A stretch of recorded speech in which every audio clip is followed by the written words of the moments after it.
اسی زمین سے ہم نے تم کو پیدا کیا اور اسی میں ہم تمہیں لوٹائیں گے اور اسی سے ہم تمہیں دوسری دفعہ نکالیں گے. اور ہم نے فرعون کو اپنی سب نشانیاں دکھائیں مگر وہ تکذیب اور انکار ہی کرتا رہا. کہنے لگا کہ موسیٰ کیا تم ہمارے پاس اس لیے آئے ہو کہ اپنے جادو کے زور سے ہمیں ہمارے ملک سے نکال دو؟ تو ہم بھی تمہارے مقابل ایسا ہی جادو لائیں گے.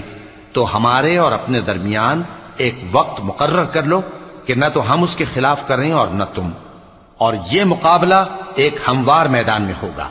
موسیٰ نے کہا کہ آپ کے لیے یوم زینت کا وعدہ ہے اور یہ کہ لوگ اس روز دن چڑھے اکٹھے ہو جائیں. تو فرعون لوٹ گیا اور اپنے سامان جمع کر کے پھر آیا.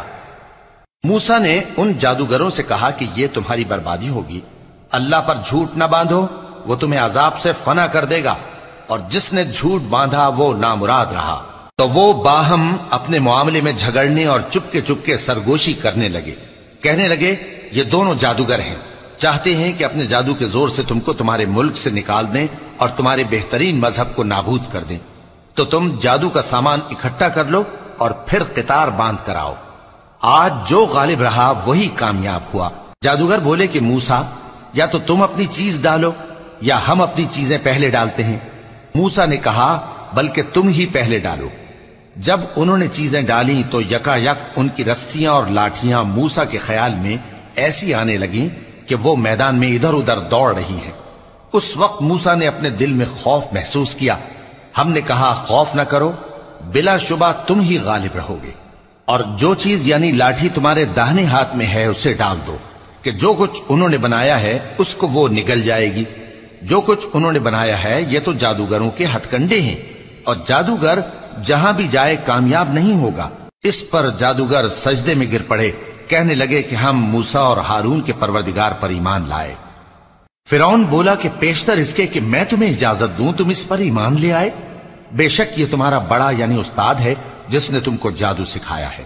سو میں تمہارے ہاتھ اور پاؤں مخالف سمت سے کٹوا دوں گا اور تم کو کھجوروں کے تنوں پر سولی چڑھوا دوں گا، اور تم کو معلوم ہوگا کہ ہم میں سے کس کا عذاب زیادہ سخت اور دیر تک رہنے والا ہے. انہوں نے کہا کہ جو دلائل ہمارے پاس آ گئے ہیں ان پر اور جس نے ہم کو پیدا کیا ہے اس پر ہم آپ کو ہرگز ترجیح نہیں دیں گے.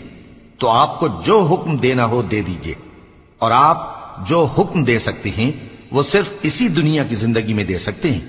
ہم تو اپنے پروردگار پر ایمان لے آئے تاکہ وہ ہمارے گناہوں کو معاف کرے اور اسے بھی جو آپ نے ہم سے زبردستی جادو کرایا.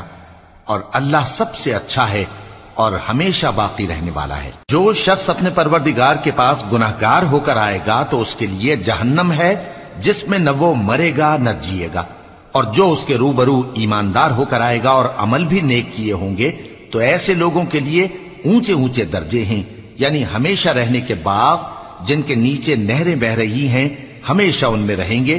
اور یہ اس شخص کا بدلہ ہے جو پاک ہوا.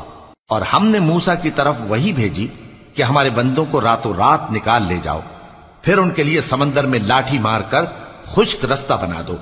پھر تم کو نہ فرعون کے آ پکڑنے کا خوف ہوگا اور نہ غرق ہونے کا ڈر. پھر فرعون نے اپنے لشکروں کے ساتھ ان کا تعاقب کیا تو سمندر کی موجوں نے ان پر چڑھ کر انہیں ڈھانک لیا یعنی ڈبو دیا.